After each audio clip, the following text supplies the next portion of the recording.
It's Maxwell House Coffee Time, starring George Burns and Gracie Allen.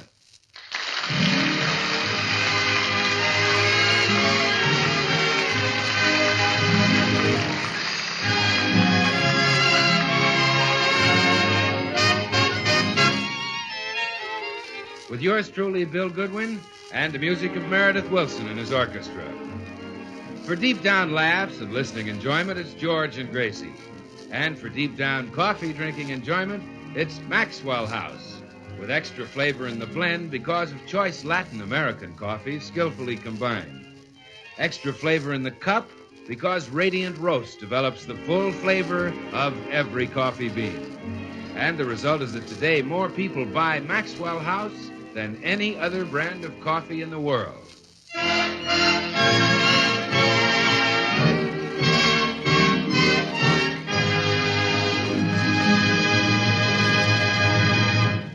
Well, it's afternoon as we look in at the Burns home, and we find Mr. and Mrs. Burns trying to decide how to spend the evening. Would you like to go out this evening, George? I don't mind, if you would. Oh, I'd just as soon, if you would. It's all right with me, if you'd like to. Sure. Unless you'd rather stay home. Would you? I don't mind. You would. I'd just as soon. Unless you'd rather go out. I don't mind going out, if you'd like to. Oh, I'd like to go out, if you really want to. Okay, I'll go shave.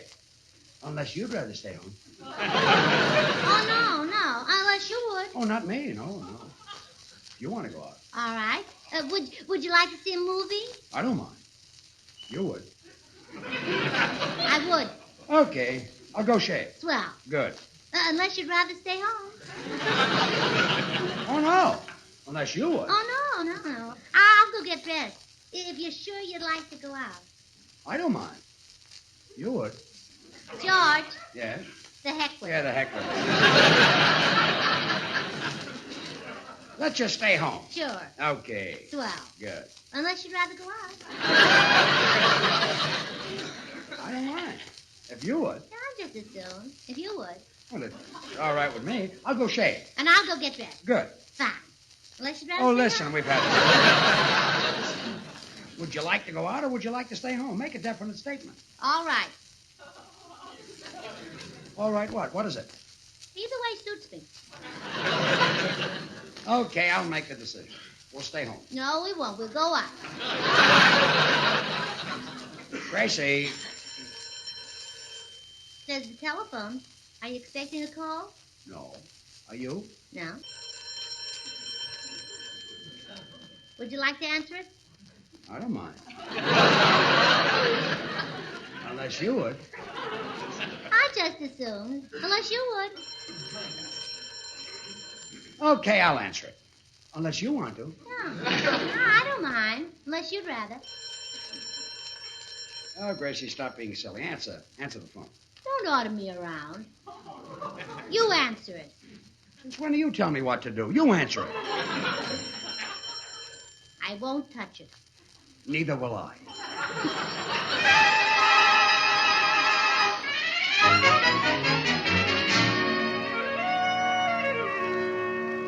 Meanwhile, on the other end of that ringing telephone, we find the Burns' friends, Blanche and Harry Morton. Oh, nuts. They still don't answer. Who are you trying to call, Harry? George Burns. I got a job for him. I want him to go up to Seattle and help pick my apples. Oh. Harry, are you still trying to get apple pickers? Well, you're darn right I am. I've got one of the finest orchards in the state of Washington, and I'm not going to let those apples rot. But, Harry, you can't make an apple picker out of an actor. I know. That's why I'm taking George Burns. And he won't have to be up in Washington more than a couple of weeks. But the Burnses have a radio show every Thursday night. Why does the show need George?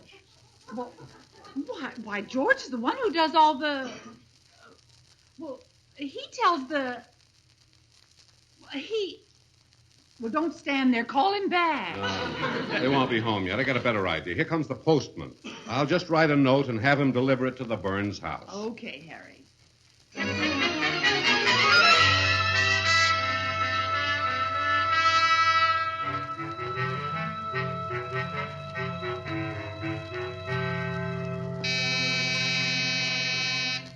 You want to see who's at the door, Gracie? Sure. Unless you want. Well, let's not start that again. All right, I'll go. Good afternoon, Mrs. Burns. Oh, hello, Mr. Postman. How are you today? Oh, Mrs. Burns, I feel gloriously alive today. I'm invigorated, stimulated, activated. I'm jumping with joy. My goodness, you must tell my husband what kind of vitamins you use. Oh, it isn't vitamins that makes me so happy. I gave my wife a black eye. Well, at last the worm turned. No, she was facing me. Well, tell me what happened. Well, finally I could stand no more. The fighting blood rushed to my head. Good. One clot from birth and it rushed out again. But now I was really mad. Every ounce of my virile manhood cried for revenge. The beast in me said, fight, fight, fight. Oh, and that's when you gave her the black eye. Yes. Oh, well, tell me just how it happened. Well, she tried to kick me and her shoe flew off and hit her in the eye. Oh, Mr. Postman, I thought you hit her. Me? You think I want to get killed? Well, here's your mail, Mrs. Burns. Goodbye, and remember, keep smiling. What came in the mail, Gracie? Oh, the usual stuff. Bills and a letter from... oh, wait a minute. Well, here's a funny one. A letter addressed to you, but there's no stamp on it. Wonder what that could be. Well, it must be an official government letter. They're the only ones that don't need stamps. Well, let's read it. Dear George, I need your help to handle a big job in Washington. Hope I can count on you, Harry. Washington? Harry? Darling, how wonderful. Oh, I'm so proud of you. What do you mean? Well, don't you see Harry Truman needs your help in Washington? The president wants me to help him? Well, why not? You're one of the great minds of this country. Oh, go on. Am I really? Well, one of the greatest, George. It's always been a miracle to me how such high thoughts could come out of such a low forehead.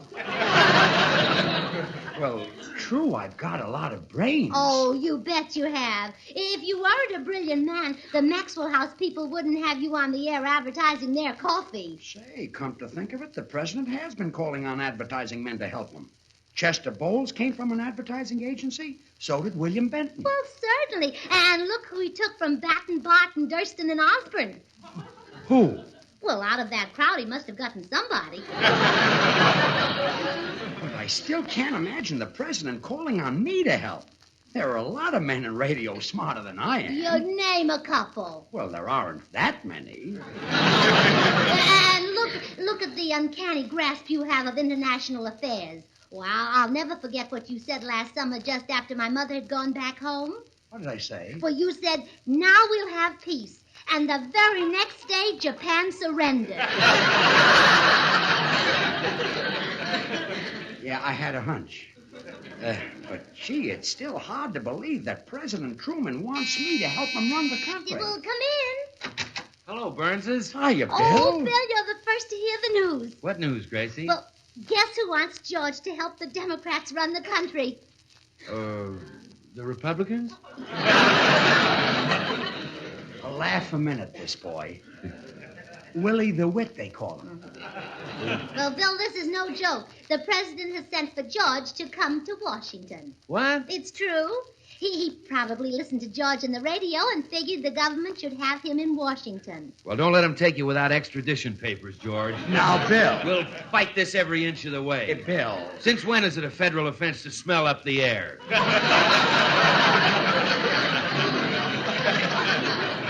Bill, it so happens the president wants me to help him run this country. Oh, come, George. Things can't be that bad. So you don't believe I'm going to Washington to help the president, huh? Ah, sure, I believe it, George. The minute I heard you sing last week, I said to myself, there's the man who should be Secretary of the Interior. Huh? Well, I said to myself, if one of the Ickies has to leave, let's put another one in his place.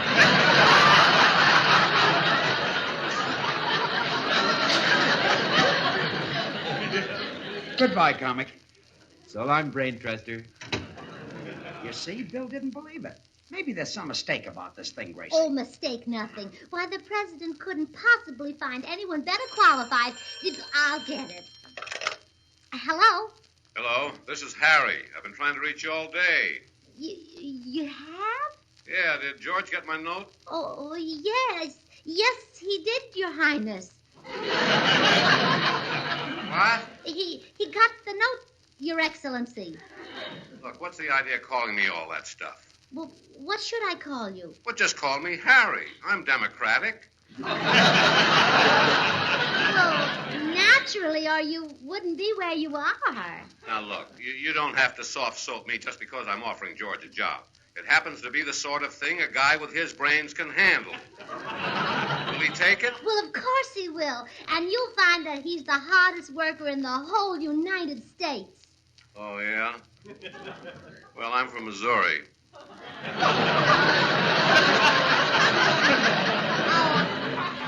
So I've heard, Your Lordship. Oh, stop it. Stop it, please. Tell George I'll get in touch with him later and let him know when to leave for Washington. Goodbye. Goodbye, Your Reverence. Gosh, Gracie, was that the... The president himself. Holy smoke. And you know he's just as friendly and pleasant as one of our own neighbors. And he really wants me in Washington? He insists on it. Oh, George, isn't it thrilling? You'll be in the nation's capital, budgeting the fiscals, appropriating the tariffs, filling the busters. Oh, It's like a dream. isn't it? Me, one of Truman's advisors. Uh-huh. Hiya, folks. Oh, Meredith, have we got news for you? President Truman has sent for George to come to Washington and help him with his problems. Golly, George. Congratulations. Thanks, Meredith. But, gee, I sure am going to miss you. Yeah, well, maybe you can go to Washington with us, Meredith. Maybe George can find something for you to do. George, isn't there some little government job you could give Meredith? Something like Secretary of State? Oh, sure. I'll make him Secretary of State. Oh, good. Meredith, what state would you like to be Secretary of? Well, I think I'll take Iowa. That's my home state, George. I know. You know, born, raised right there in Mason City, Iowa. Yes. That's where the corn grows 6 feet tall. So I see,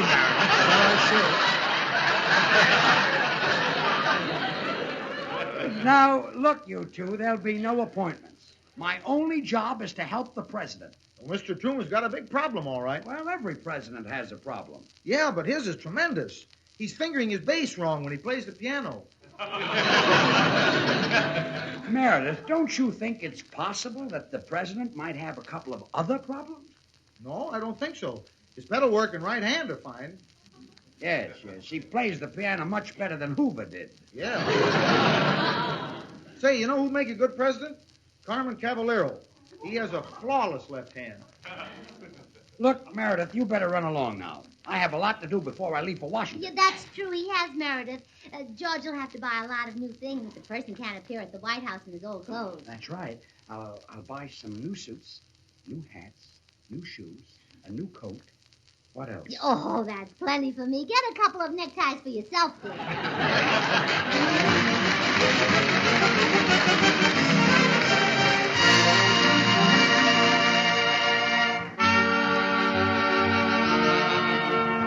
It's Meredith Wilson and his orchestra, and Carry Me Back to Old Virginia.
Well, Meredith, I suppose you had a special reason for choosing Carry Me Back to Old Virginia this 21st of February. Why, sure, Bill. We always associate the beautiful and historic state of Virginia with our first president. Yes, that's right.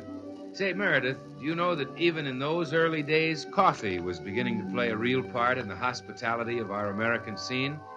In fact, the colonists had been drinking coffee for 100 years before George Washington was president. Yes, from America's earliest days, coffee has been a national custom and a favorite cup of good cheer. And in the American scene today, the choice is most often Maxwell House. For Maxwell House is bought and enjoyed by more people than any other brand of coffee in America. Enjoyed for its delicious, satisfying flavor. And that famous flavor is no accident. For master craftsmen skillfully blend into Maxwell House these premium coffees. Manizales for mellowness.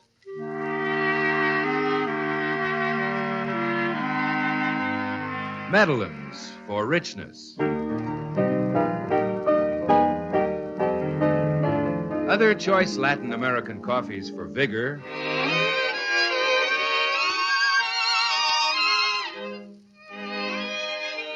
And Bucaramangas for full body.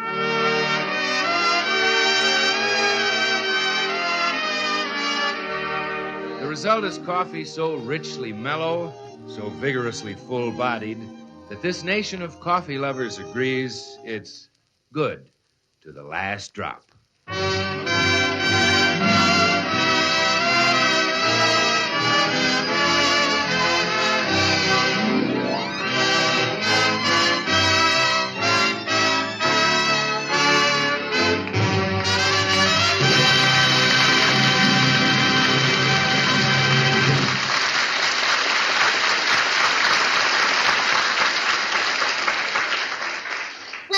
We're practically on our way to Washington. One trunk is packed. Now let's start on the other one. Okay.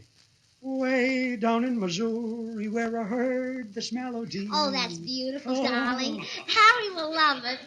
Yeah, that's his favorite song. Yeah, I hope he can play Ain't Misbehaving. That's your best number. Well, I can teach it to him. I wonder if we'll have trouble finding a place to stay in Washington. But the president will insist on us staying at the White House, naturally. He will? Well, suppose he needs you in the middle of the night to solve some knotty problem.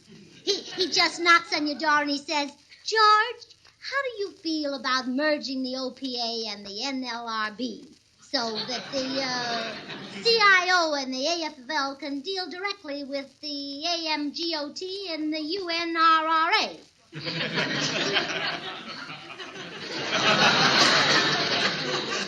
What do I say?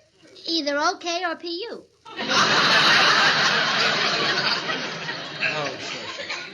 Hand me my underwear. I'll pack that. Here you are. Oh, George, I hope they give us the blue room. You look so patriotic every morning. Patriotic? Running through the blue room of the White House in your red underwear. Yeah, 3 cheers for the red, white, and blue. Oh, you go right on packing, dear. I'll see who's at the front door. Mrs. Burns? Yes? It's all over town that your husband is going to see the president. I'm from the Associated Press. Oh, you're a newspaper reporter. Yes, I'd like to ask Mr. Burns his views on questions of the day. Oh, well, he's very busy now, but I can tell you anything you want to know. All right. I'll make some notes on this. Now, first, how does your husband feel about labor? Labor? Well, on the whole, he'd rather not.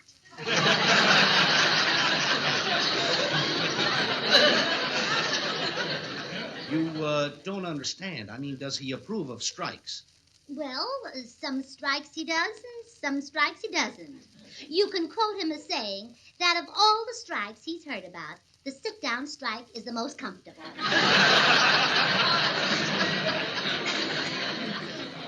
I can quote him on that? Yes. Good. Now, how does he feel about Senator Pepper's bill? How does he feel about Senator Pepper's bill? Senator or no senator, if he owes a bill, he ought to pay it. I can quote that, too. Oh, definitely. My husband has no prejudice. He's going to Washington with an open mind. I'll say it's open. I can feel the draft. Now, how about your husband's foreign policy? Oh, it's gorgeous. What does he think about Russia? He thinks Russia is very large. And England? Much smaller. What a scoop that'll make.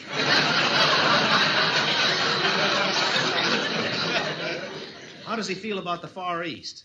The Far East? Yes. Well, now, he thinks New York is a nice place to visit, but no place to live. I meant a little farther east. How about a statement from your husband on the Chinese question? Oh, well, now, you have to wait for that until he learns the language. He feels that a Chinese question deserves a Chinese answer. He's so right, too.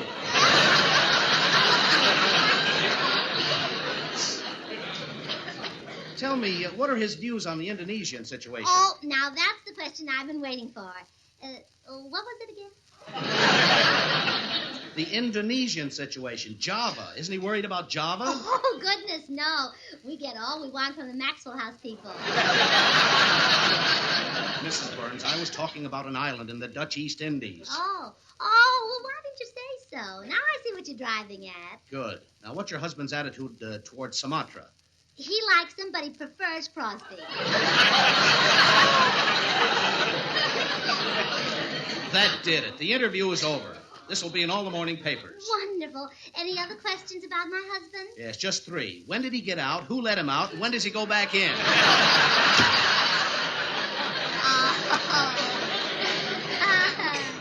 When did he get out? Wouldn't he be surprised if he knew that George never went to college at all? Who's at the door? Just a newspaper man. Now, let's get to bed, George. We may have to leave for Washington very early in the morning. Okay. Where's my nightshirt? Oh, I'm afraid, dear, you'll have to wear one of my gowns. I sent all your nightshirts out to be dyed black. Dyed black? Well, yes, to wear in case you're made a member of the Supreme Court. Let's go to bed. Yes, Your Honor. Yeah.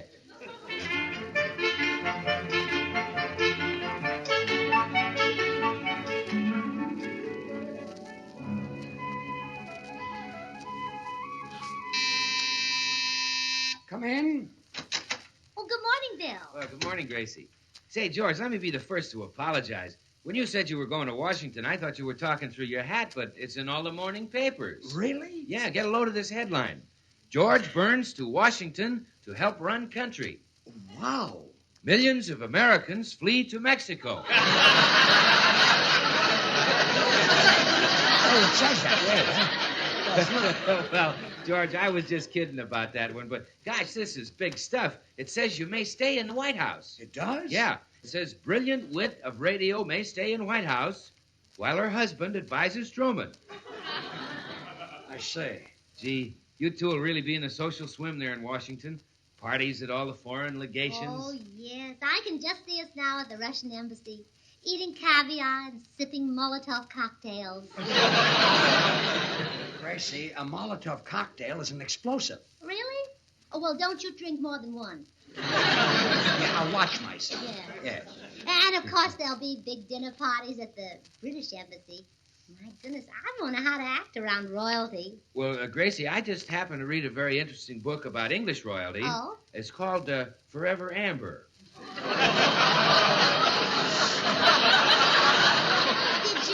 Did you get any information from it? Well, nothing you could use at a dinner party. No.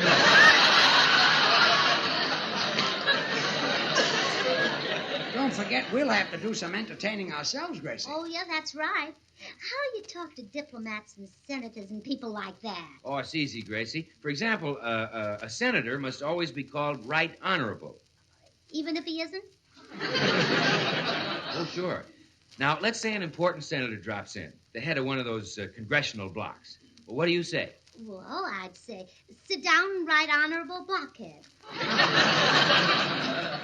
No, Gracie. I see you're going to need some advice. Oh, Bill, we don't need all that fancy talk. Yes, you do, George.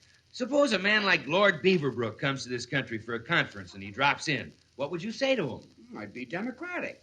I'd say, sit down, Beav, and have a cup of coffee. Sit down, Beav, and have a cup of... George, he's one of the most important men in the world. You want him to think you're a dope? Well, what should I say? Well, say, sit down, Beeve, and have a cup of Maxwell House coffee. For goodness sake, show him that you're offering him the best. Let him know that he's getting Maxwell House, the coffee that's appetizing, rich, full-bodied, and mellow. Coffee at its full-flavored best, good to the last drop. Bill. Say to him, Beeve, old chap, more people buy and enjoy Maxwell House than any other brand of coffee in the world. Okay, Bill, he's sitting down. He's drinking his coffee. Now what do I say? Oh, well, then you say, Your Lordship, I trust your stay in this country has been frightfully jolly. And then Lord Beaverbrook will say to you, Mr. Burns, you ain't just beating your chops. So long. You ain't just beating your chops. Where do you suppose Lord Beaverbrook picked that up? At the Palladium. Goes there every Saturday night with Churchill. Well, now call a taxi. Our train for Washington leaves in a half hour. Oh, nuts. Come in. George, you old son of a gun. I just read the morning paper. So you're going away and leave your old friend Harry Morton in the lurch, huh? What do you mean, Harry? Well, I thought you were coming up to Washington to help me pick my apples. Me? Pick apples? Ah, you're talking to Truman's right-hand man. But Gracie said on the phone you'd do it. She said you got my note signed Harry. She seemed very pleased. You sent a note signed Harry? Telling you I had a job for you in Washington. Gracie. I don't feel well. I think I'll go lie down. Come back here. Well, now, George, keep calm. Remember your sore foot. I haven't got a sore foot. Well, you will have if you do what you're thinking of doing. Of all the hair-brained ridiculous. Harry, let me see that morning paper. Sure. Here, George. Oh, no. Who gave out this interview? I did. You were busy packing. How do I feel about Sumatra? I like Crosby better. The sit-down strike is the most comfortable. Gracie, you made me the laughing stock of this country. Well, I'm sorry, dear. I'll didn't. never be answer able it. to hold up my head again. I didn't Hello? mean to do it. Yes, How this is the can I Burns face resident. my friend? I know. Who? George, How can just I for look your anyone Oh, in just the a moment. face? I didn't. George. This is absolutely... George. This is... George. What do you want? The White House is on the telephone. Oh, no. The president must have seen the paper. I'm too young to be deported. George, answer it. No, sir. You got me into this. You talk to him. Me?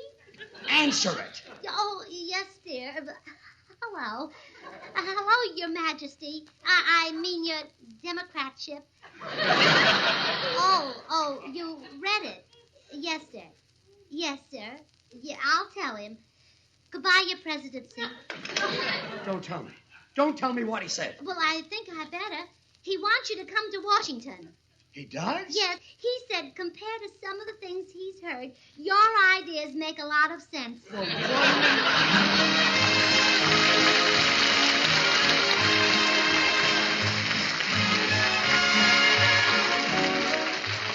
Join us again next week when we'll all be back. George Burns, Gracie Allen, Meredith Wilson and his orchestra. Yours truly, Bill Goodwin. Until next Thursday, then, good night and good luck from the makers of Maxwell House, America's #1 brand of coffee, always good to the last drop. Good night. Stay tuned to this station because Bird's Eye Open House, starring Dinah Shore, is coming on in just a second. Dinah's special guest tonight is Groucho Marx.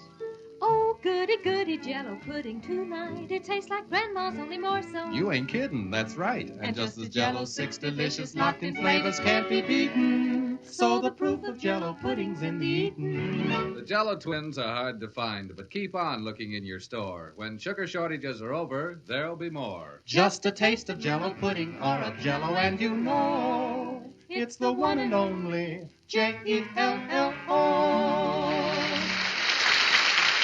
This is NBC, the National Broadcasting Company.